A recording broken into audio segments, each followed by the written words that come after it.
महाभारत की सबसे रहस्यमयी बात, एक स्त्री के 5 पति।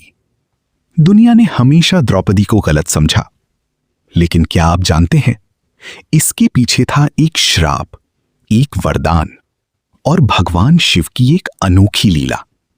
आज वो सच बताएंगे जो कोई नहीं बताता। द्रौपदी कौन थी? द्रौपदी का जन्म साधारण नहीं था। वो पैदा नहीं हुई थी किसी मां के गर्भ से, वो प्रकट हुई थी यज्ञ की अग्नि से। राजा द्रुपद ने एक महायज्ञ करवाया था। उस यज्ञ से निकली 2 बच्चे, धृष्टद्युम्न और द्रौपदी। आकाशवाणी हुई, ये कन्या कौरवों के विनाश का कारण बनेगी। उस दिन से ही द्रौपदी का जीवन एक निश्चित नियति की तरफ बढ़ रहा था। स्वयंवर की शर्त। द्रौपदी के स्वयंवर में पूरे भारतवर्ष के राजा आए थे। शर्त थी, ऊपर घूमती हुई मछली को नीचे पानी में उसका प्रतिबिंब देखकर एक ही बाण से भेदना होगा। एक के बाद एक राजा आए और असफल होते गए। कर्ण आया, सबसे शक्तिशाली योद्धा। वो कर सकता था ये काम, लेकिन द्रौपदी ने कहा, मैं किसी सारथी के पुत्र से विवाह नहीं करूंगी। कर्ण ने धनुष रख दिया और तब एक साधारण ब्राह्मण आगे बढ़ा। वो था अर्जुन, पांडव, छद्मवेश में। एक ही बाण और मछली गिर गई। कुंती की गलती। असली कारण पिछला जन्म।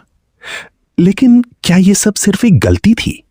नहीं, महाभारत कहती है द्रौपदी के पिछले जन्म की कहानी। पिछले जन्म में द्रौपदी एक तपस्विनी थी। उसने घोर तपस्या की भगवान शिव की। शिवजी प्रसन्न हुए और बोले, वर मांगो। द्रौपदी इतनी उत्साहित थी कि उसने 5 बार कहा, मुझे सर्वगुण संपन्न पति चाहिए। शिवजी मुस्कुराए और बोले, तथास्तु, तुम्हें 5 पति मिलेंगे। द्रौपदी घबराई, नहीं प्रभु, मैंने गलती से। शिवजी बोले, देवी, मेरे वचन वापस नहीं होते। अगले जन्म में तुम्हारी 5 पति होंगे और वो 5 होंगे महान योद्धा। 5 पांडव क्यों?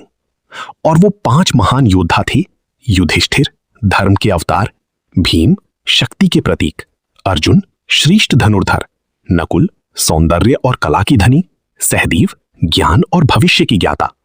द्रौपदी को एक पति में ये सब गुण नहीं मिल सकते थे, इसलिए भगवान शिव ने दिए 5। ये अपमान नहीं था द्रौपदी का, ये था उसके तप का फल। द्रौपदी का दर्द।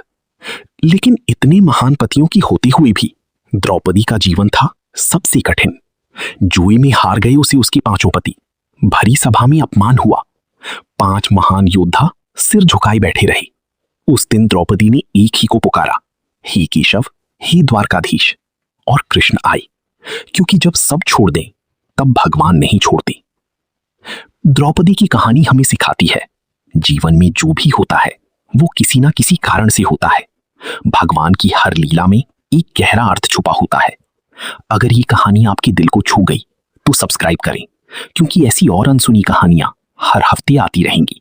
जय श्री कृष्ण। नमस्कार।